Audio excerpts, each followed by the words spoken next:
You're listening to the Red Shed Tapes, and I'm your host, Shannon McMenamin. Many of the hotels and brew pubs my family operates in the Pacific Northwest were once rundown or deserted buildings. My dad and Uncle Brian, who founded McMenamins, have a love for bringing old buildings back to life, not just the structure, but the history of the places. And we do that through art, artifacts, and stories on the walls. Over the years, my family has restored a 74-acre poor farm, an Elks Lodge, several schools, and even a funeral chapel.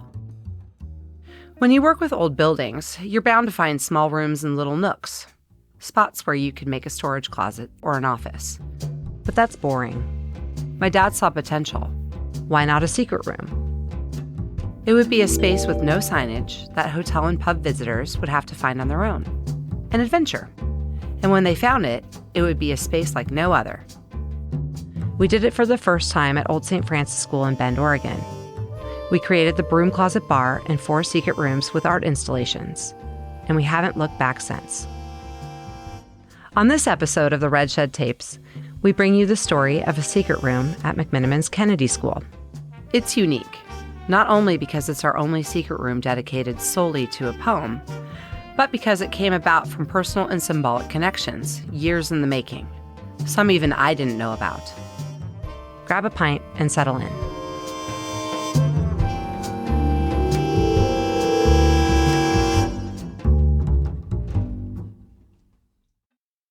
Kennedy School was built in 1915 in Northeast Portland. It was abandoned in the late 70s and sat empty until we restored it in the 90s, long before my dad came up with the idea of secret rooms. The elementary school is filled with vestiges of its former glory: chalkboards, an auditorium, a gym, classrooms. We turned those classrooms into hotel rooms, and later we added a wing dedicated to literature. The gym became a movie theater and community event space, and we created pubs and bars throughout the building, even a detention bar and an honors bar. But there was this one space. It was a tall, boxy room that we used for storage. Here at McMenamins, we like to have fun in unconventional ways. Creating a sense of wonder or including an element of surprise adds magic for our guests, like adding jewels of glass to windows, so that you might enter a room to find rainbows of light dancing across the carpet. That tall, boxy space at Kennedy School had the potential for magic. My dad envisioned a secret room, but he didn't know exactly what it would look like. Enter Eddie Sherman. My uncle's been here for 37 years, and he started off with just framing. Eddie works for her family's business, JP's Custom Picture Framing and Gallery in Northeast Portland. Her family was planning a reunion at the Kennedy School.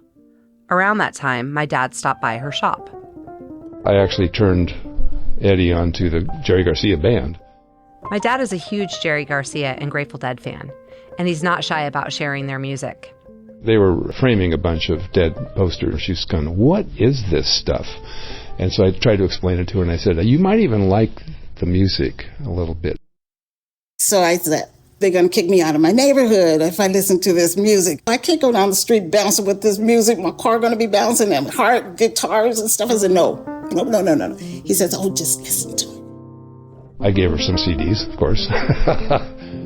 So then I put the thing in my car, plugged it in, and oh my God. I thought, whoa, where did this come from?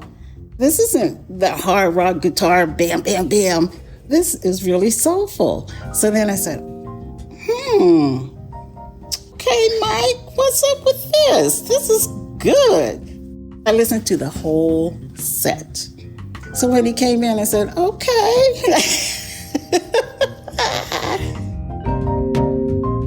We have a really good relationship, as you seem to have in frame shops. Frame shops are like pubs. They're real community centers, and these guys are great.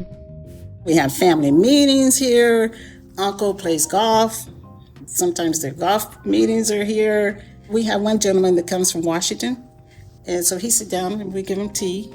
And if we have a cookie or a cracker, we give him a cookie or a cracker so he can get back on the road to go back to Washington. So, people come in and we try to make it as homely as possible.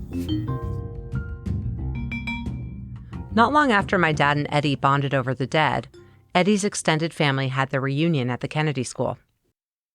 And so Eddie's mom and her were back in Washington, D.C. at the Black History Museum in appreciation. Gave the Kennedy School a book.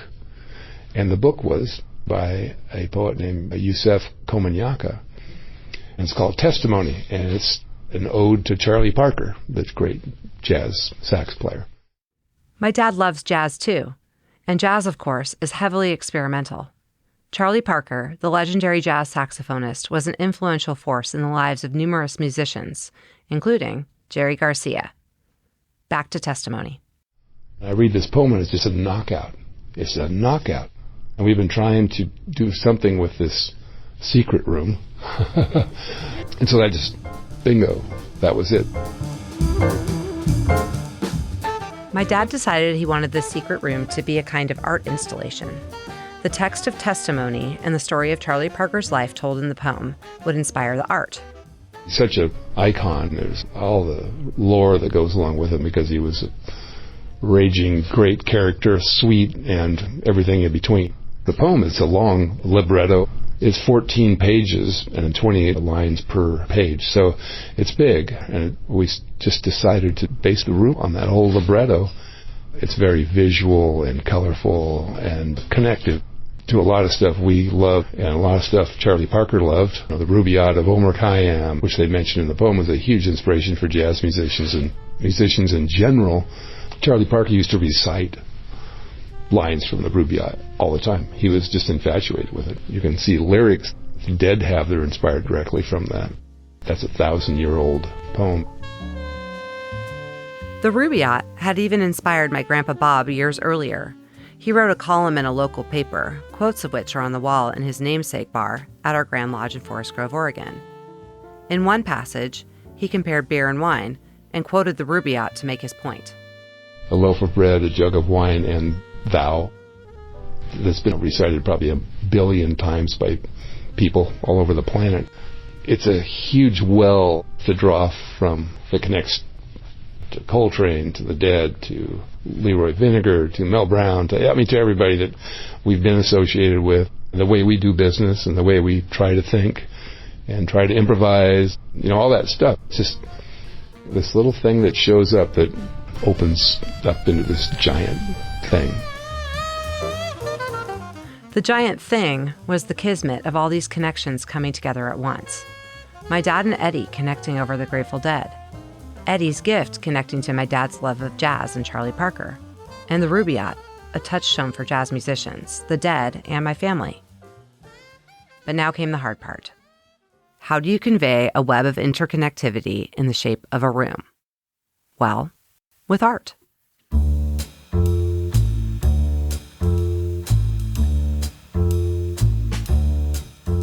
We have a staff of incredibly talented artists at McMenamins, and my dad began meeting with them. My name is Cleo Hain, and I've been an artist with McMenamins for 11 years. Hi, my name is Iona, and I'm an artist for McMenamins, and I have been for the last 15 years. I started off with the company in the year 2000 as a server here at the Kennedy School and ended up with the art department because I was so good at doing chalkboards. Iona Skelton and Cleo Hain led the project, and Myrna Yoder helped bring it to fruition in the last months of painting. Their work brings Yusef Komunyakaa's poem to life. Looking at the walls of the secret room opens your mind to Charlie Parker's life and music. Mike's been interested in doing something in the back room for quite some time. And then he received this book called Testimony, and he found it really inspiring. And so when he introduced that to us, he said he wanted a secret room that displayed the poem. Having people read the poem, having people spend time with the poem was really his focus. He wanted people to feel the emotion of the poem and understand the poem. Kennedy School has a lot of jazz themes running through it, starting with the art that the students had done, portraits of jazz legends. There's portraits of John Coltrane and Leroy Vinnegar and Mel Brown all over. Jazz musician Leroy Vinnegar moved to Portland in 1986 and actually performed at Kennedy School after we had reopened it as a McMenamins property. Drummer Mel Brown is a Portland native who graduated from Portland State University. And local artist Charlotte Lewis was a huge fan of John Coltrane, and a lot of her work is at Kennedy School, including a triptych of Coltrane. Mike loves music of all kinds. He is a huge fan of the Grateful Dead and their style of music, which is a lot like jazz in its tempo, and they also collaborated with a lot of jazz musicians. Charlie Parker influenced everyone to come after him, from John Coltrane to Jerry Garcia, like very influential musician. They even crossed along a lot of the same path, just 20 years apart. When I first read Testimony, what really struck me was just the beauty of the language and the descriptions of music, and it's full of colors and birds and love, really. It's a heartbreaking story, but also kind of joyful. And it made me really interested in learning more about the jazz movement in New York at the time, what was happening to music in the 1940s and 50s. And Charlie Parker's role in that, it really opened up a lot of doors in my mind. Testimony tells the story of Charlie Parker's life, but Iona and Cleo had to figure out which images would convey the impressions from the words on the page. In other words, how do you make a poem of someone's life come to life on the walls of a room? His entire life was basically lived at night as a musician. So a cityscape seemed appropriate. He played in so many different places and influenced music in so many different places. I really researched all of the clubs that Charlie Parker played in his lifetime and all the cities that he visited. Nearly all of the buildings that are on the wall are places where Charlie Parker performed. Like Chicago, San Francisco, New York, and Portland.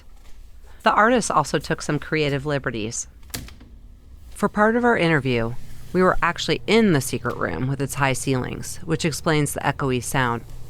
Here's Iona talking about the Portland jazz scene during Charlie Parker's era. Here's the thing. When you come to town, you're a jazz musician. You do your gig that you're paid to come for. Let's say it's Charlie Parker and it's 1952. You're going to play at the Civic. And then after the show, you go to all of the little jazz clubs all over town and you sit in. That's what jazz musicians do. So there was a huge jazz scene in Mississippi and Albina. There was a lot of clubs over there. And then there was some stuff downtown. The Portland Playhouse was a club that was on 11th and Morrison. He definitely played there with Chet Baker. And the Dude Ranch is over in Northeast. Photos, it looks like it's going to be like country music all the way, but it wasn't. It was like a jazz venue. So in our imagination, Charlie Parker played all over town. And 11th and Morrison is just down the street from where the Crystal Ballroom is. You don't drive up and down the West Coast doing gigs just to, play one show. Not when music is part of your bones.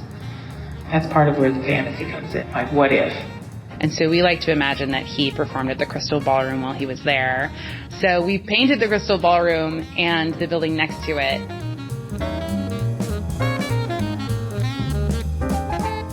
For Iona and Cleo, there weren't just clubs to research. Almost from the first line, Testimony is rich with references to people and places of the era. Here's Iona. After sleepwalking to the 65 Club, he begged Goon for a chance to sit in with a borrowed sax. Well, who the hell is Goon? Like, that starts there. You have to find out. You have to find out where the 65 Club was in Chicago. You have to find out everything about Jimmy's Chicken Shack or Art Tatum or any of the other people that are mentioned. Hootie. Who the heck is Hootie? Hootie is actually Jay McShann, the band leader that Charlie traveled with all across the country and honed his skills, like the first bebop band. But the poem doesn't spell all that out. Like, that was research. While Iona researched and worked on decoding the poem, Cleo started with a different approach and began to sketch. When I first read the poem, I was immediately hit with a lot of imagery. And the first sketches that I did really just tried to portray the images that I was receiving from reading the words of the poem. We weren't exactly sure how that was going to all fit into this mural. She did sort of stream of consciousness scroll drawings. Some of them were to scale of the room. The room is 17 feet high and then it's 20 by 15. So whatever's in that room has to fit that space. We were also still designing and drawing as we went because everything changes once you're in the space and you start putting things on the wall. And we knew we wanted all of the poetry on the wall, and we knew from Mike that he wanted it to be the star. As Iona mentioned, Charlie Parker's life as a musician was largely lived at night, so the artist knew they wanted to create an immersive nightscape. Here's Iona. The first thing that Cleo and I did was paint stars on the ceiling in varying shades of black light. One of the most powerful uses of blacklight paint in this project is with the skyscrapers and the buildings, because it makes the cityscapes look like they're lit up at night. The light glows and it's in all the windows of all of the buildings, and we even added light pollution fuzziness to the skylines, and that makes it look like a colorful cityscape at night. To get that effect on the wall, it took some pretty crazy maneuvering. We would work with 2 different clip lamps on our scaffold. So we would have a regular clip lamp with a regular bulb, and we would paint whatever we were painting. And then when that looked good enough, we would turn that light bulb off and turn on a black light in our other clip lamp, and then paint with the fluorescent paint and the phosphorescent paint to make it glow. And then we would have both lights on because we knew that this would be a mixture of black light and regular light, and we didn't know exactly what that was going to look like at the end because the lighting wasn't installed till the final week of the project. So we would look at it with one light, with the other light, with both, and try to make it look good in all 3 conditions. And the lighting completes the experience. Keep in mind, Iona and Cleo were doing all this painting on top of double-stacked scaffolding. You have to ladder your way up and pull things up in a bucket. When you're on a scaffold, it's constantly moving, like working aboard a ship. I'm afraid of heights, and I had to get over it for this job. While they were on the scaffolding, Iona and Cleo also painted birds, a recurring motif in Testimony, and a significant connection to Charlie Parker. Charlie Parker's nickname was Yardbird, and everyone called him Bird. So there's lots of different birds referenced in the poem in different ways. We knew we wanted to illustrate that. Iona and Cleo took us back inside the space to point out the meaning behind some of the birds you can see circling the room. Birds are all full color, and they're all kind of important for the illustration of the story, especially the chicken, which was part of a story that gave Charlie Parker his nickname of Bird. No one knows the real story, just about a chicken that maybe got hit by a car and maybe got eaten. Maybe. Here's Cleo reading the reference to the chicken in Testimony. He followed a spectral cologne till he was back with Hootie, till that joke about chickens hit by a car swelled into legend. And painting this chicken was one of the most fun parts of the project because it just, a few strokes of paint and suddenly there was a rooster on the wall. There's a parrot because there's a line about Lenny Bruce. He had a famous comedy routine about a parrot that spoke in swear words. As Bird talked to Lenny before Bruce was heard of, telling a story about a club owner's parrot squawking the magic word.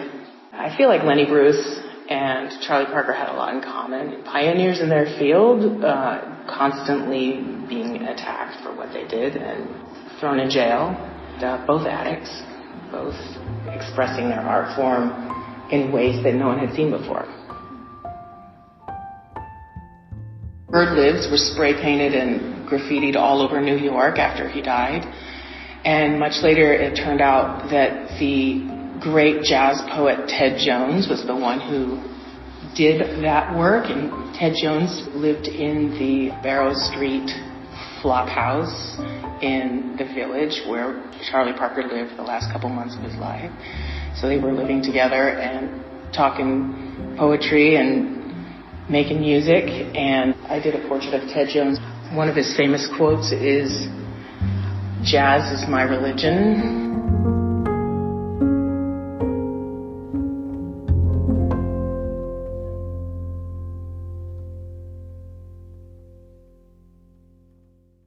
Through the 14 sections of Yusuf Komunyaka's poem, you see how Charlie Parker was connected to so many places and people. Iona, Cleo, and Myrna painted that kinship right onto the walls of this room. What's more, the connections go beyond Parker and the people he knew. The Grateful Dead wouldn't form until 11 years after his death, but Jerry Garcia was influenced by Parker, and they both had a common interest in the Rubaiyat. Here's Cleo to explain. What people may not know is that in the 19th century translation of this poetry, the artist Edward Sullivan did engravings that included a skeleton with roses. And in the 60s, the poster artists Alton Kelly and Stanley Mouse saw this skeleton in the book in the library and used a razor to cut the illustration out of the book. And that became the foundation of the famous poster and album art for the Skulls and Roses album for the Grateful Dead. So we really liked that connection because it connects the Grateful Dead with Charlie Parker. I painted my own interpretation of the Skulls and Roses motif from the Rubaiyat over the door in the secret room to connect the Grateful Dead and Charlie Parker and the Rubaiyat. With some of the key images on the walls, it was time to add the poetry. Iona and Cleo had set aside space by painting 14 large, unfurled scrolls on 3 of the walls to showcase the entire text of testimony.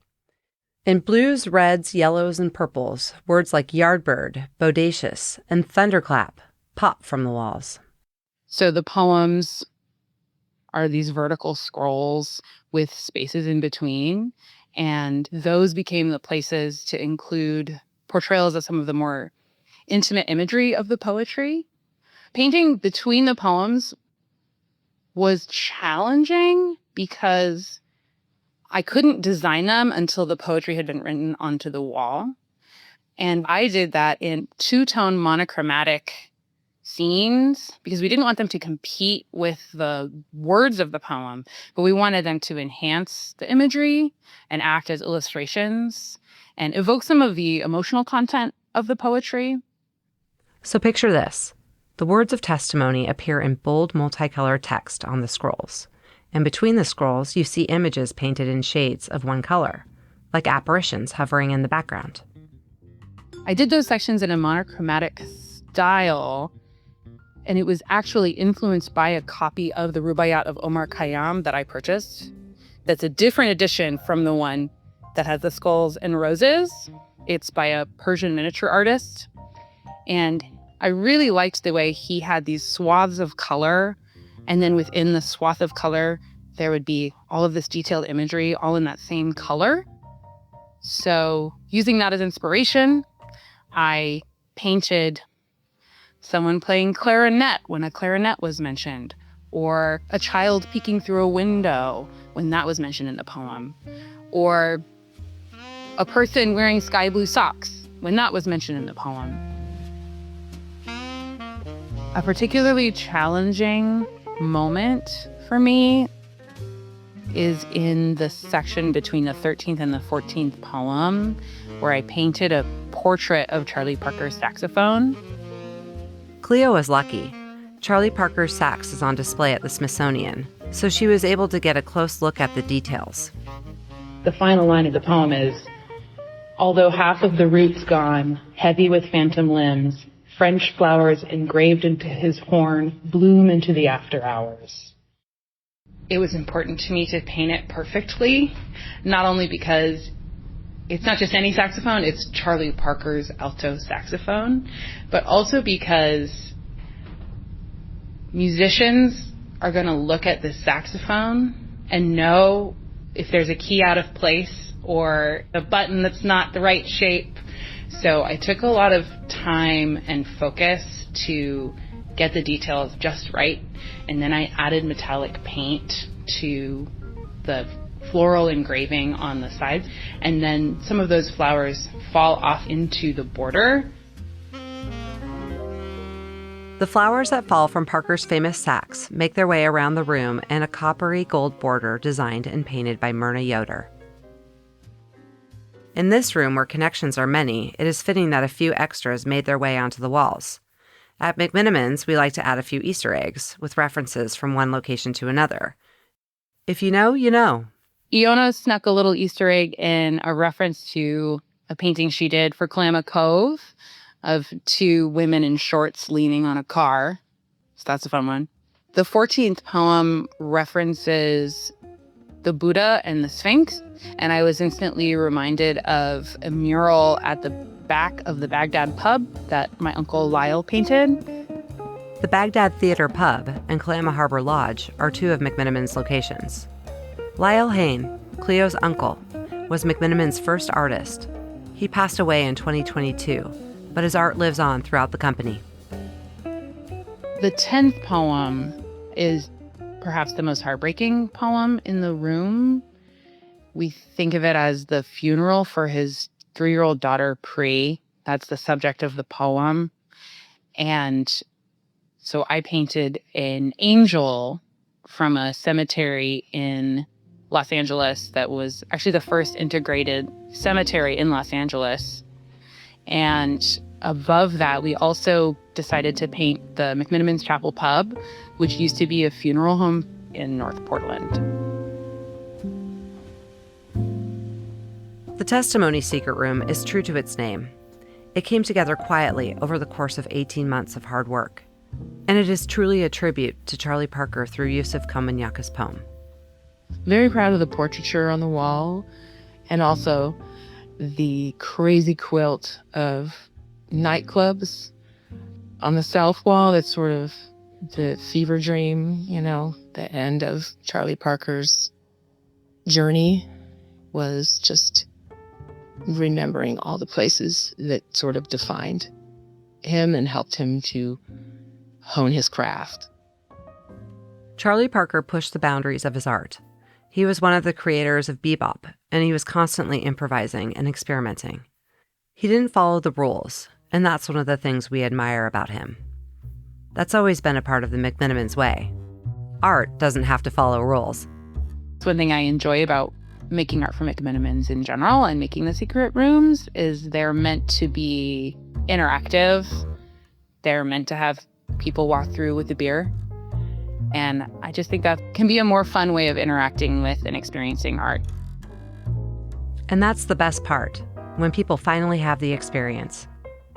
I hope that when people walk in to this beautiful space, that they feel lifted, emotional, and curious, and wanting to know more about what they're seeing and experiencing.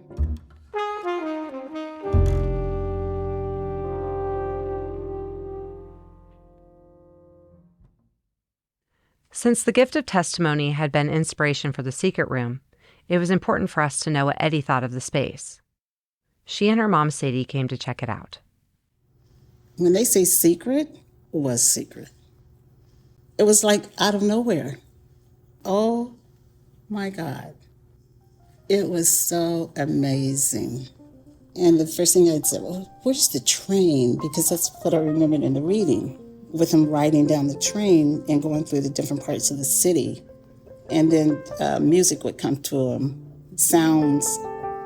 So we were looking on the mural, and there the train was. It was on the right wall, up at the top. And I thought, okay. Whoever the artist was on that, kudos.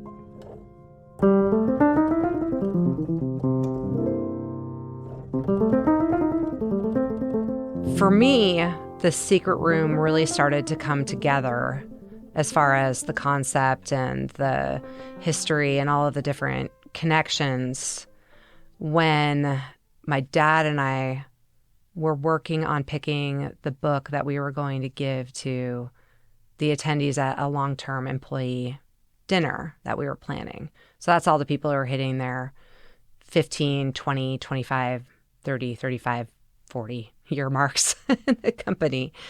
And the book we ended up picking was The Rubaiyat. And I knew that was important to us because of the connections with the Grateful Dead and the jazz influences. I also knew, yes, about my grandpa Bob, because I'd read the line in Bob's Bar multiple times about a jug of wine, a loaf of bread, and thou. And that was pretty much it, really.